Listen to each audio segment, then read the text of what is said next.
जब पहली बार मुझे बताया गया था कि ऐसी कोई फिल्म आ रही है तो मैंने ना बोल दिया। मुझे नहीं पता था कि ये स्क्रिप्ट एक रात की है। वो हादसे जो उस रात में हो रहे हैं वो कैसे कनेक्ट कर रहे हैं या नहीं कनेक्ट कर पा रहे हैं, उसका मज़ा जो आपको आने वाला है। ये आजकल OTT पे भी बहुत अच्छा काम हो रहा है। माचिस तो हमेशा एक मेमोरेबल एक्सपीरियंस रहेगा। वो टाइम पे इतने नर्वस होते थे कि दिमाग जितनी तेज़ भाग रहा होता था, शरीर भी वैसे ही भाग रहा होता था, इधर उधर इधर उधर। जब भी मुझे उनके साथ काम करने का मौका मिलेगा मैं करूँगा, क्योंकि मेरा एक्सपीरियंस सबके साथ बहुत अच्छा रहा है। ये सलमान भाई के साथ मैंने कभी काम नहीं किया है। कई फिल्मों में अपना दमदार किरदार निभाने वाले आज हमारे साथ एक्टर जिमी शेरगिल जी हैं। और आपको बता दूं 19 मई को उनकी फिल्म जो है आज़म रिलीज़ होने वाली है और इस फिल्म में काफ़ी इंटरेस्टिंग कुछ आपको देखने को मिलेगा। तो चलिए हम उनसे ही जानते हैं कि इस फिल्म में उनका किरदार क्या है और वो क्या कहना चाहते हैं। सर, बहुत आपका स्वागत है हमारे चैनल में और फर्स्ट ऑफ ऑल कॉन्ग्रेचुलेशन हमारी टीम की तरफ से आपके इस अपकमिंग आज़म फिल्म के लिए। आपका किरदार क्या है और वो बताइए। Thank you so much. नमस्कार। अ, हमारी फिल्म आज़म जो है ये 19 मई को रिलीज़ हो जाएगी। और इसकी कहानी बेसिकली मुंबई की एक बड़ी अजीबो गरीब रात की एक कहानी है। एक रात की कहानी है जिसमें कुछ बहुत ही ख़तरनाक हादसे, कुछ अजीबो गरीब अद्भुत सी चीज़ें होती हैं जो मुंबई के अंडरवर्ल्ड को और पूरे सिस्टम को हिला के रख देते हैं। वो इवेंट्स जो उस रात को होते हैं वो चाहे वो सिस्टम हो, चाहे वो पुलिस हो, चाहे वो अंडरवर्ल्ड हो, सबको वो हादसे जो हैं हिला के रख देते हैं। ये उस एक रात की कहानी है। सर, काफ़ी इंटरेस्टिंग है। इसका किरदार निभा के आपको कैसा लगा? बहुत अच्छा लगा। ये जो डायरेक्टर हैं श्रवण जी, ये बहुत ही कमाल के डायरेक्टर हैं। इन्होंने ही ये स्क्रिप्ट लिखी है और सबसे पहले मैंने स्क्रिप्ट ही पढ़ी थी। उनसे बात करने से भी पहले मेरे पास स्क्रिप्ट आई थी, हिंदी में आई थी। मैंने स्क्रिप्ट पढ़ी, मुझे इतनी अच्छी लगी कि मैं नाइट शूटिंग्स करता नहीं हूँ 2-4 रातों से ज़्यादा। ये पूरी नाइट वाली जो कहानियाँ होती हैं मैं बिल्कुल नहीं करता हूँ। मैंने इनफैक्ट जब पहली बार मुझे बताया गया था कि ऐसी कोई फ़िल्म आ रही है तो मैंने ना बोल दिया था। मैंने कहा ये 30-35 रातें मैं नहीं शूट कर पाऊँगा। वो आदमी भूत बन जाता है जाग जाग के 40 रात लगातार। सो बाद में स्क्रिप्ट, बाकी सारी स्क्रिप्ट्स के बीच में ये स्क्रिप्ट पढ़ी हुई थी और मैंने पढ़ना शुरू किया। पहले एक दो पन्ने जो हैं वो पढ़े और I got hooked on to it. और मैंने नॉर्मली इंटरवल, जब एक स्क्रिप्ट पढ़ते पढ़ते एक इंटरवल पॉइंट आता है तो आप एक छोटा सा ब्रेक लेते हैं, थोड़ा सा पानी चाय कुछ पीते हैं और उसके बाद फिर सेकंड हाफ आप शुरू कर देते हैं इमीडिएटली। बट इसमें मैंने वो ब्रेक भी नहीं लिया, क्योंकि मैं उसको, वो जो सीक्वेंस ऑफ इवेंट्स हैं उनसे वो मैं अपने थॉट को तोड़ना नहीं चाहता था। तो मैंने I read it in one go और इमीडिएटली मैंने अपने मैनेजर को फ़ोन किया था और मैंने कहा था यार ये किसकी है स्क्रिप्ट, इनसे बात कराओ। तो उसने बोला कि ये वही हैं जो रात में शूटिंग करना चाहते थे और हमने उनको ना बोल दिया था। मैंने कहा अरे यार क्या बात कर रहे हो, ये मैंने स्क्रिप्ट अभी पढ़ी है and I have to do this film. Please get in touch with them और उनसे पूछिए कि अगर उन्होंने कास्ट नहीं किया है तो वी आर विलिंग। एंड उसके बाद मेरी डायरेक्टर से बात हुई तो पता चला कि वो खुद एक एडिटर भी हैं, राइटर भी हैं। तो मैंने कहा कि ये तो आपने कमाल की कहानी लिखी है एंड आई थिंक अगर ये जैसी आपने लिखी है, अगर ये बना दी तो it is going to be a lesson in screenplay writing. तो उन्होंने हंस के कहा कि नहीं sir, will do our best in everything like that. और उसके बाद हम लोगों ने फिल्म बनाई। जब ये स्क्रिप्ट आपके सामने आई और फर्स्ट टाइम आपने इसको रीड किया तो फर्स्ट टाइम माइंड में आपके कौन सी थिंक आई? कौन से? मेरे माइंड में जैसा मैंने आपको बताया वो यही था कि मुझे नहीं पता था कि ये स्क्रिप्ट एक रात की है या वो है, बिकॉज मैं इसको कहीं भी कनेक्ट नहीं कर रहा था उस बात से कि नाइट वाली ये वही स्क्रिप्ट है, क्योंकि कुछ वक्त बीत चुका था। तो बाकी स्क्रिप्टों के बीच में एक ये हिंदी की स्क्रिप्ट पढ़ी हुई थी और मैंने खोली, पढ़ना शुरू किया। मैंने कहा अरे यार ये हिंदी में किसने लिखा है, चलो पढ़ते हैं। और अचानक से पढ़ना शुरू किया और मेरे ख्याल से मैंने 1.5-2 पेज पढ़े होंगे और मैं I got hooked on to it. मेरे को ये हो गया कि यार बॉस ये तो बहुत अच्छी कहानी है, जिसने भी लिखी है कमाल है। फिर 1.5 घंटे में 2 घंटे में कंप्लीट करके स्क्रिप्ट, मैंने पहली चीज़ जो की वो इमीडिएटली अपने मैनेजर को फ़ोन किया कि यार ये क्या है। तब उसने यही बताया कि वही है जिसको आपने 35 रातों वाला, जिसको हमने ना बोल दी थी। मैंने कहा ढूंढो उनको, ये तो करेंगे क्योंकि ये तो करनी है, कैसे भी करनी है। तो इतना भी बोल दिया था कि अगर उन्होंने इस कैरेक्टर के लिए किसी को कास्ट भी कर लिया है तो उनसे पूछ लो, कोई और कैरेक्टर अगर हो हमारे लायक तो करेंगे, बट ये करनी है film. I have to be a part of this movie. इतनी अच्छी स्टोरी लग गई थी आपको। बहुत अच्छी है, एंड आई एम श्योर कि आप लोग भी जब देखेंगे तो मज़ा आएगा आपको। ऐसी बात है सर, नाम सुन के ही, और जो जब गैंग वॉर का ही नाम आता है ना तो काफ़ी इंटरेस्ट, ये जो है ना इंटरेस्टिंग वो जाग। मैं थोड़ा सा डिफर करूंगा कि it's not just gang war and everything, it is a mind game also. It is also जो इवेंट्स हो रहे हैं, जो हादसे हो रहे हैं उस एक रात को, वो आपको कितनी कितनी थ्रिल दे पा रहे हैं, उसका मज़ा आपको आने वाला है एज एन ऑडियंस। डायलॉग्स का फ्लेवर आपको पता लग गया है ट्रेलर से, किरदार आपने सारे देख लिए हैं, मगर वो हादसे जो उस रात में हो रहे हैं वो कैसे कनेक्ट कर रहे हैं या नहीं कनेक्ट कर पा रहे हैं, उसका मज़ा जो आपको आने वाला है वो एक अलग चीज़ है। पूरा सस्पेंस पे डिपेंड है। सर ये तो फिल्म की बात हो गई, अब आपकी बैक जर्नी की बात की जाए तो आप अपने बैक जर्नी को किस तरीके से देखें?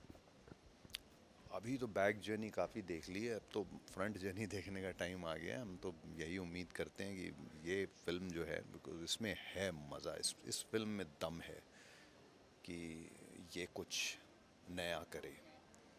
और मैं उम्मीद करता हूँ कि किसी को कोई फोर्स तो नहीं कर सकता है, आप ज़बरदस्ती तो किसी को कुछ कह नहीं सकते हैं, मगर अभी तक की जो फीलिंग है ट्रेलर के बाद और कैरेक्टर पोस्टर्स के बाद, और अभी जब इसका वो गाना आएगा, कव्वाली आएगी, बाकी के विजुअल्स आएंगे और डायलॉग प्रोमोज आएंगे, तो मुझे लगता है कि और भी क्यूरियोसिटी जो है लोगों की बिल्डअप होगी।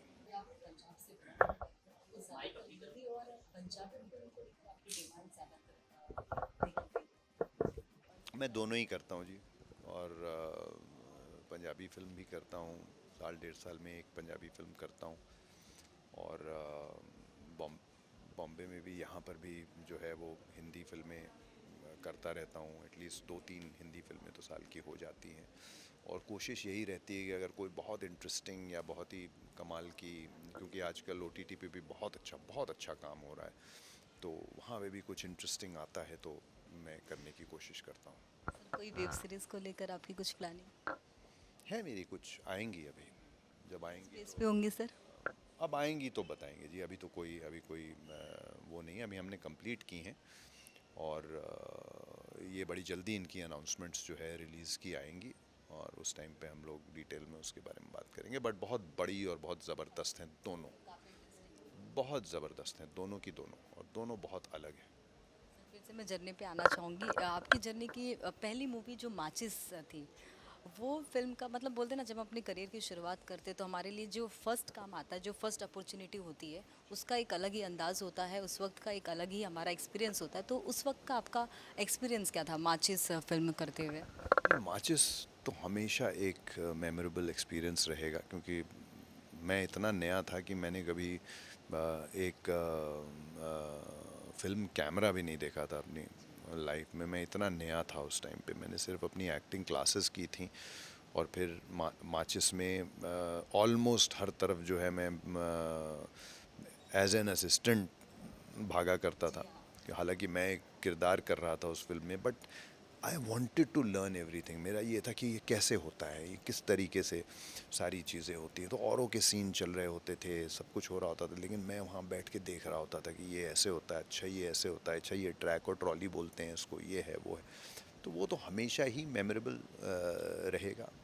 पहली कुछ फिल्में जो आपकी होती हैं, चाहे वो माचिस हो, फिर मोहब्बतें, जो है वो ये हमेशा से दिल के बहुत करीब रहेंगी, क्योंकि आप इतने नए थे कि हर चीज़ आपके लिए जो है वो नई थी, और आपको इतना कुछ सीखने को मिल रहा, आज भी सीखने को मिलता है। हर हर फिल्म से मैं तो कोशिश करता हूँ कि कुछ ना कुछ सीखूं, हर डायरेक्टर से, हर एक्टर से। तो बट यस आई मीन कहा जाता है सेल्फ कॉन्फिडेंस अपने में एक सबसे बड़ी चीज़ होती है। और उस वक्त क्या आपको इतना कॉन्फिडेंस था कि आज ये जो जिमी शेरगिल माचिस कर रहा है वो कहीं ना कहीं आने वाले समय में आज इतनी ऊंचाइयों तक पहुंच के और बुलंदियों को छुए? नहीं नहीं नहीं, ऐसा कुछ नहीं था। उस टाइम पे बहुत ही नर्वस रहते थे 24 घंटे, और एक दिमाग अलग तरीके से, दिमाग तो हर इंसान का भागता है, मगर अपने शरीर को जो है वो कंट्रोल में रखना चाहिए। You should be calm when you are going to perform, and the performance will come out better. That's what I feel as an actor. मगर वो टाइम पे इतने नर्वस होते थे कि दिमाग जितनी तेज़ भाग रहा होता था, शरीर भी वैसे ही भाग रहा होता था, इधर उधर इधर उधर। ये कर रहे हैं, लाइनें भी चल रही हैं दिमाग में, ये कैसे करेंगे, सर ने बोला है कि इस लाइन को ऐसे बोलना है, अच्छा ये वो, अरे थोड़ा और टाइम ले लो तुम लाइटिंग करने में, मेरे को थोड़ा और टाइम मिल जाएगा इस तरीके से करने के लिए, या जो भी है। इतनी नर्वस एनर्जी उस टाइम पे रहती थी, बहुत टाइम तक रहती थी, रही वो। मगर फिर धीरे धीरे करके सीखा कि वो दिमाग तो हमेशा भागता रहेगा, शरीर को थोड़ा सा काम रखने की कोशिश करूँ। सर आपकी फिल्म किए हुए अगर लिस्ट की बात की जाए तो बहुत लंबी चौड़ी है। आपने बहुत सारे फिल्म में अलग अलग किरदार निभाए, लेकिन अब आपको ऐसा कौन सा लगता है किरदार की कहीं ना कहीं आपसे छूट गया और वो अब करना चाहिए? नहीं, आई थिंक कहीं ना कहीं जो भी अच्छे किरदार आए हैं, मैंने कभी उन्हें जाने नहीं दिया है। आई थिंक तभी शायद आज आप ये बोल सकते हैं कि इतनी अलग अलग फिल्में, इतने अलग अलग टाइप के किरदार, इज़ ओनली दैट मैं हमेशा ढूंढता रहता हूँ कुछ अलग, कुछ दिस थिंग। और उसमें जब कोई फिल्म भी अच्छी मिल जाती है, कि वो कहानी और वो सब कुछ ही बहुत अच्छा बैठ जाता है, जैसा कि इस फिल्म में है। मैं मेरी one of the favourite stories, scripts, and one of the favourite films है ये मेरी। मतलब मैंने इस फिल्म के अंदर जस्ट एज एन एक्टर अपना काम किया है और सारा कुछ किया, बट कई कहानियाँ, कई फिल्में जुड़ जाती हैं आपके साथ। तो एक तो स्क्रिप्ट पढ़ने के बाद, फिर उस पे काम करते करते, फिर आप यू मूव ऑन, आप दूसरी फिल्में कर रहे होते हो, मगर कहीं ना कहीं आपको रहे उसका क्या हो रहा है, कहाँ तक पहुँची उसकी कहानी, एडिट हो गया क्या, नहीं हुआ, ये हुआ। तो फिर आप उसको देखते हो और आप बोलते हो यार माय गॉड, दिस इज़ जैसा मैंने सोचा था वैसा ही, मतलब इस इंसान ने किया। मेरा सवाल पहला डायरेक्टर से यही था कि यार ये जो लिख दिए हो, ये बना लोगे इस तरीके से, इसको ले आओगे पर्दे पे। बट जब उन्होंने शूट करना शुरू किया तो मैंने कहा यार this man knows what he is doing. So या आई मीन है ऐसी स्क्रिप्ट्स जब आती हैं बहुत अच्छा लगता है। सर इससे भी पहले आपने कई सारे फिल्में की हैं, जैसे दिल है तुम्हारा, मुन्ना भाई, एमबीबीएस, मोहब्बतें, साहिब बीवी और गैंगस्टर, पुलिस राजा। आपने काफ़ी ज़्यादा फिल्मों की, ज़्यादा शानदार रहा भी और लोगों के बीच में पॉपुलर भी रहा, और आज भी अगर इनके गाने बजते और आपके नाम लिए जाते तो यही फिल्म पहले आता है। तो आने वाले समय में और आप किनके साथ स्क्रिप्ट शेयर करना चाहेंगे? आपने शाहरुख खान और बड़े बड़े ऐसे किरदार हैं जिनके साथ आपने काम किया? नहीं, जिनके साथ मैंने काम किया है उनकी लिस्ट भी बहुत लंबी है, और मैं जब भी मुझे उनके साथ काम करने का मौका मिलेगा मैं करूँगा, क्योंकि मेरा एक्सपीरियंस सबके साथ बहुत अच्छा रहा है। कुछ हैं ऐसे लोग जिनके साथ मैंने अभी तक कोई फिल्म नहीं की है। सलमान भाई के साथ मैंने कभी काम नहीं किया है, आमिर खान के साथ काम नहीं किया, और ऐसे बहुत सारे लोग हैं जिनके साथ नहीं किया है। और जब भी उनके साथ काम करने का मौका मिलेगा मैं ज़रूर करूँगा, बिकॉज़